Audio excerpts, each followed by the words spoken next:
TaraVest. The summit will bring together top stakeholders from government, businesses, and global players to promote strategic investment opportunity in Taraba State.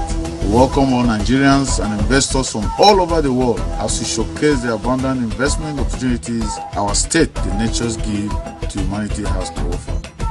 TaraVest is a global convergence of top international, government, and private sector stakeholders for sustainable business partnership in Taraba State. Theme: Unlocking Taraba's investment potentials, advancing agriculture, energy, mining, and industrialization for sustainable growth and development. Date: Wednesday, May 21, 2025 in Jalingo, Taraba State.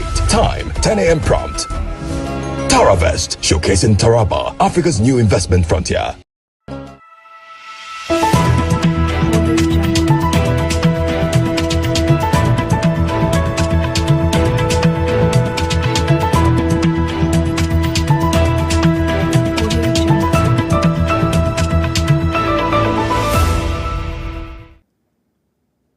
Welcome to the broadcast of News Hour on Som TV, the pulse of the nation. You can follow us on Facebook at Som TV and on YouTube at Som TV Live. Now, the major headlines. Lamido urges Tinubu to compensate Abiola's family with 45 billion naira for annulled June 12 election.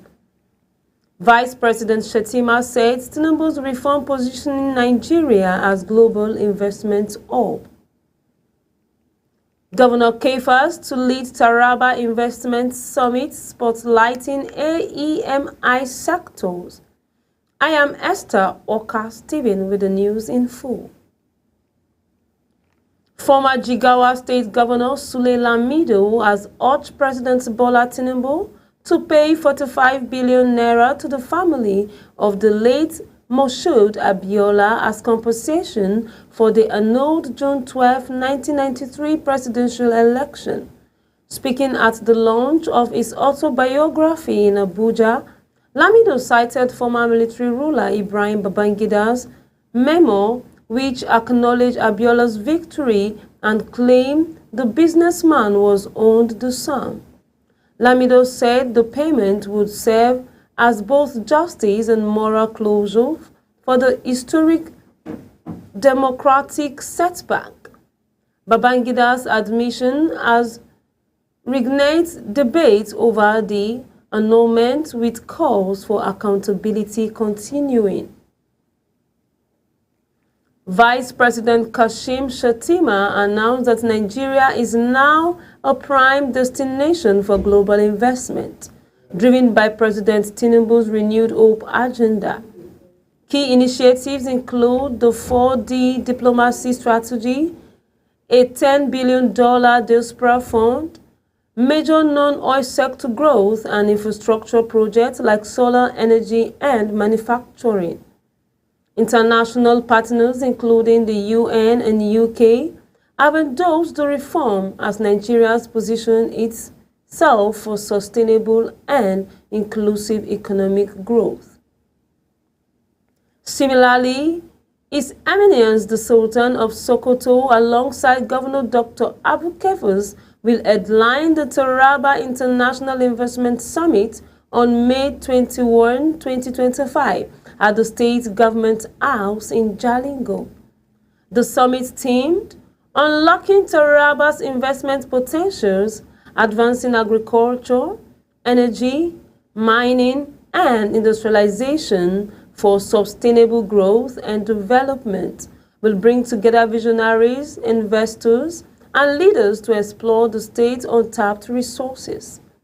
Set again to bedrock the Taraba's rich natural wealth, the event aimed to ignite partnership and lay the foundation for a transformative future, unlocking opportunities in agriculture, energy, mining, and industrialization. As anti-participation builds for the summit, all eyes turn to Taraba State, with Som TV in collaboration with the Taraba State Ministry of Information and Reorientation, presenting a captivating 7-day documentary series, Come to Taraba, Invest in Taraba. airing nightly at 8 p.m. from May 14th to May 21, 2025. The series will reveal the hidden wealth across Taraba's 16 local government areas, showcasing the state as Nigeria's best-kept economic secret. Turn in via free-to-air, strong, CSAT or NISAT decoder. Taraba is calling now, and now is the time to answer. In a related development, the Niger State will host an inclusive investment summit in 2025, aiming to attract investment in key sectors such as sport, renewable energy, and the environment. The announcement was made by the State Commissioner for Industry, Trade, Investment, and Private Sector Development, Aminu Suleiman Takuma, during a briefing at the Government House in Minna. Takuma, represented by Permanent Secretary Hamza Seriki Bello, stated that Governor Mohamed Umar Bargo had directed the summit to be inclusive with a strong implementing strategy to be finalized. Additionally, the 2025 Niger State Trade Fair is set to begin on May 20th. The government is also working on a comprehensive investment policy and a compendium of past investment negotiation to guide future investments. The Senate has urged the federal government to include representatives from local government councils and the Federal Capital Territory in the Federation Account Allocation Committee to ensure their interests are represented. This follows a Supreme Court ruling advocating direct payment to LGCs from the federal account. Additionally, a bill for the establishment of Yaba Federal University of Technology and Vocational Studies in Lagos passed its second reading in the Senate. Governor Dauda Lawal of Zamfara on Tuesday commissioned 140 operational vehicles for security agencies and 50 mass transit buses to enhance public transportation. The initiative is part of its administration's second anniversary, which was inaugurated by NSCDC Commandant General Dr. Abubakar Audi, who hailed it as a significant step in the fight against insecurity. Lawal emphasized his commitment to improving security and supporting agencies through strategic investment and infrastructure, including a new regional headquarters for a safe corridor operation in the Northwest. Wolf Studios Africa will lead a delegation of top creative talent from Nigeria, Ghana, and South Africa to the Cannes Lions Festival of Creativity in June 2025. For the first time in the event's history, an African creative service agency will spearhead such a multi-country delegation. The group includes notable African creatives such as Ifeanyiwa Juwan, Saint Twines, Enio Art, and Mpomi Ladwaba, who will participate in the speaking session, brand activation, and creative showcases. Adetutu Laditan, founder of the Wolf Studios, emphasized that African creativity is not just the future, but the present, as the agency works to highlight African talent on the global stage. The Central Bank of Nigeria, CBN, in collaboration with the Nigeria Interbank Settlement System, NIBSS, has launched the non-resident bank verification number to enhance financial inclusion for Nigerians board and boast remittance. Unveiled in Abuja, the initiative allows Nigerians in the diaspora to access banking services, invest and remit funds more easily. CBN Deputy Governor Mohammed Sani Abdullahi described it as a milestone in economic integration. With over 300 applicants already received, stakeholders praised the initiative as a strategic step to deepen diaspora engagement and strengthening the nation's economy. Minister of Education Dr. Tunji Al-Hausa is holding a closed-door meeting with the Nigerian Education Loan Fund and 51 vice-chancellor and heads of tertiary institutions over alleged mismanagement of student loan disbursement. The meeting taking place at the TET Fund's headquarters in Abuja follows a postponement last week due to scheduling conflicts. The minister is expected to address the press after the session. The Independent Corrupt Practices and Other Related Offences Commission has arraigned Mrs. Moses Oluwafemiloye Esther before the FCT High Court for allegedly forging a posting letter and unlawfully manipulating the integrated personnel and payroll information system to receive salary while under suspension. The ICPC alleged she submitted falsified documents and restored her salary in January 2022 without authorization. She pleaded not guilty to the 3-count charge. The court granted her bail with strict conditions, including 2 sureties who must be serving federal directors in the FCT. The trial is set to commence on July 8, 2025. Over 100 former sex workers and drug addicts in Bauchi State, Mashel local government area have received vocational training and businesses starter pack through a rehabilitation project by the Better Life Restoration Initiative funded by the Global Funds. The program trained 200 young women in various skills including shoemaking and POS operation, providing financial literacy support. The initiative aimed to help participants gain independence, reintegrate into society, and contribute into the economy. The People's Democratic Party (PDP) has initiated a reconciliation process headed by former Senate President Bukola Saraki to address growing internal division and avert further defection ahead of the 2027 general election. The committee recently convened with key stakeholders in Abuja to mediate disputes, particularly the ongoing leadership tussle over the position of National Secretary and mounting tensions on the South-South region. Report has it that despite this effort, internal strife continues. Honorable Ikenga Imo Ogochinyere has accused PDP National Chairman Umar Damagum of attempting to undermine acting National Secretary Santoji Koshodo by allegedly preparing a counter letter to INEC that could disrupt the party's National Executive Committee meeting slated for May 27th.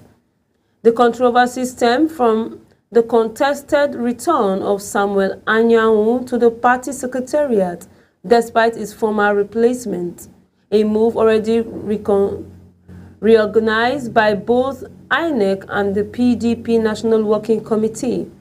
Ugo Chinyere commended the NWC and Koshodo for their leadership and urged the expulsion of individuals he claims are working against the party's interests, including Anyanwu and FCT Minister Nwesom Wike. The Lagos State government has delivered 9,970 housing units in 6 years to reduce the housing deficit. Commissioner Moruf Akinderun Fatai said at a press briefing that more estates are under construction and in planning. In a related development, Lagos State Housing Project created 5,287 jobs in 2024, contributing to the engagement of 13,749 people over 6 years. The State Housing Initiative also impacted 28,507 households by December 2024. The government focused on improving quality of construction by retraining over 500 people.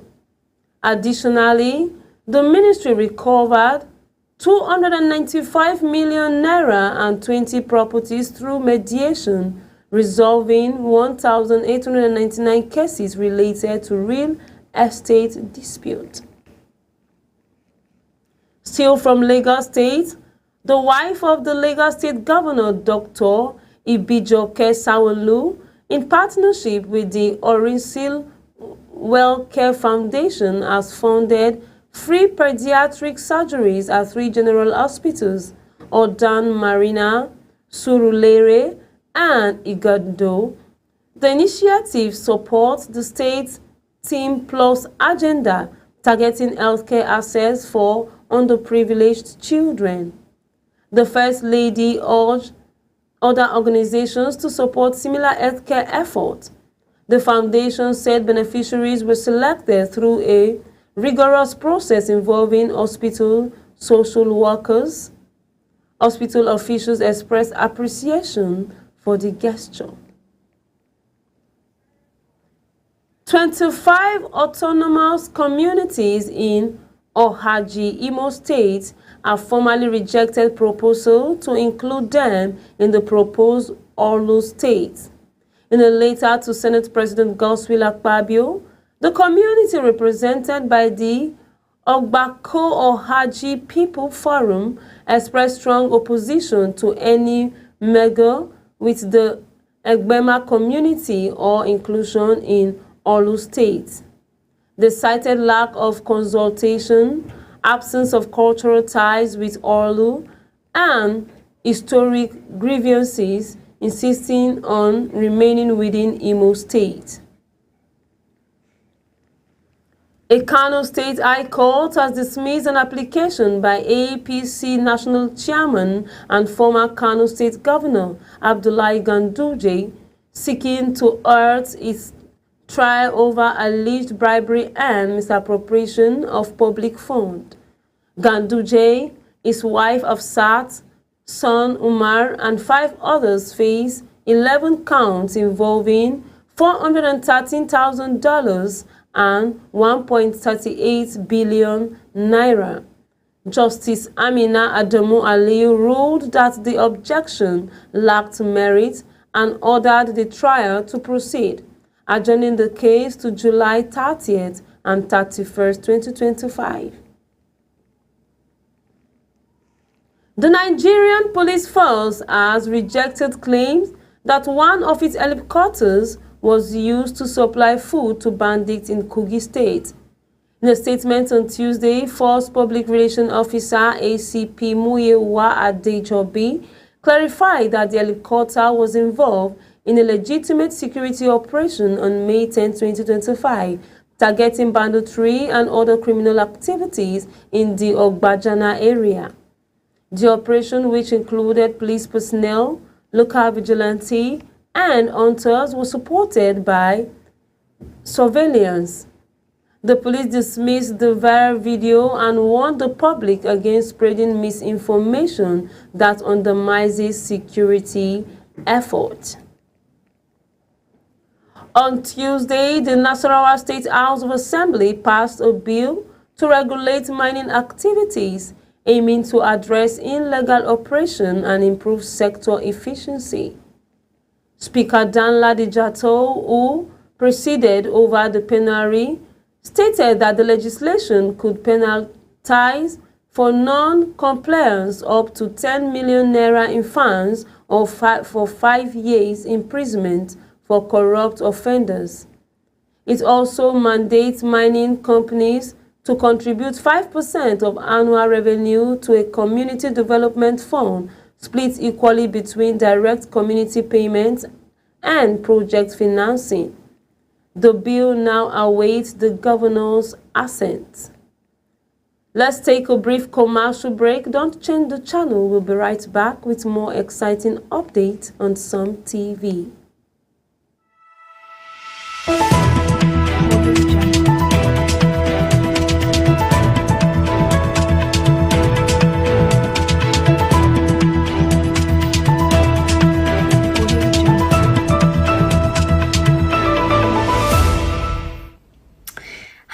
My name is Tessa Barlin. I am a filmmaker from South Africa. I currently live in Cape Town, and I do a little bit of everything in the industry, but I mainly focus on directing, producing, and cinematography. My film is called Fading Footprints, and it is a snapshot into the lives of a group of indigenous Khoisan people from the Dunwazi community in Botswana.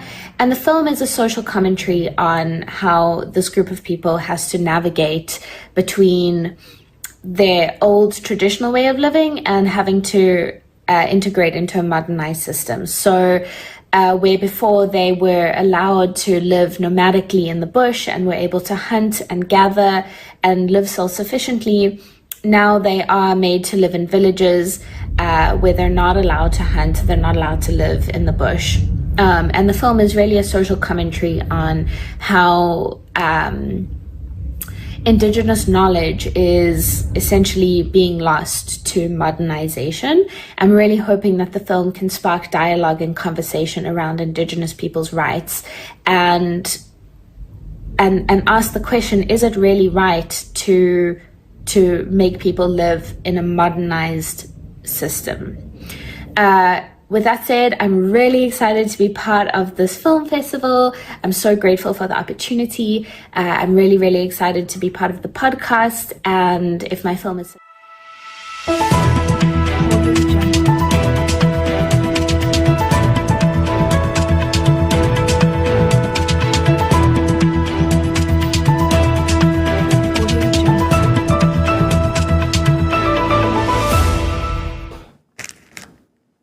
Welcome back. Coming up next, the Nigerian Navy Forward Operating Base in Escravos has dismantled 6 illegal refining sites in Obodo Omadino, Warri Southwest, Delta State, as part of Operation Delta Sanity 2. The operations carried out in 3 phases led to the seizure of about 8,660 liters of stolen crude oils and 1,005 liters of illegal refining diesel. Commanding Officer Navy Captain Ikenna Okologu confirmed the raid were based on actionable intelligence and aligned with directive from the Chief of Naval Staff. The Navy pledged continued efforts to curb crude oil theft and protect national resources. The Economic and Financial Crime Commission has arraigned 2 individuals, Nwanchukwu Chidalu Prosper and Desmond Okoye Chidera, for hacking into the email account of Reverend Dr. Jeremiah Ugochukwu Nwanchukwu in Enugu. The EFCC alleged the duo accessed the account to gain personal advantage, violating the Cybercrime Act of 2015. Prosper pleaded guilty while Chidera pleaded not guilty. Their trial was adjourned to May 21, 2025. In a separate case, Prince Odunaka Ogbu was arraigned for allegedly assisting others in cybercrimes involving authorized system modification and data interference. He pleaded not guilty, and his bail hearing was scheduled for June 25, 2025. In a related development, the Federal Capital Territory High Court in Abuja has scheduled June 30, 2025 for the Socio-Economic Rights and Accountability Project to begin its defense in the 5 billion naira defamation lawsuit filed by DSS officials Sarah John and Gabriel Ogundele. The lawsuit stemmed from allegations that SRAP published claims of a September 2024 DSS invasion of its office. The court had testimony from DSS Director of Investigations, John Afolabi, who admitted he was not present during the alleged event and based his statement on media sources. The court adjourned the case after cross-examinations, setting the next hearing for June 30th. That's all for this edition on News Hour from Some TV. And before we sign off, remember, all eyes remain on Taraba State as Some TV, in partnership with the Taraba State Ministry of Information and Reorientation, presents a compelling 7-day documentary series, Come to Taraba, Invest in Taraba. I ring nightly at 8 p.m. from May 14th to May 21st, 2025. The series unveiled the hidden wealth of opportunities scattered across Taraba's 16th local government areas, Nigeria's best-kept economic secret. Watch via free-to-air, Strong, CSAT, and NICET decoder. Taraba is calling. The moment to answer is now.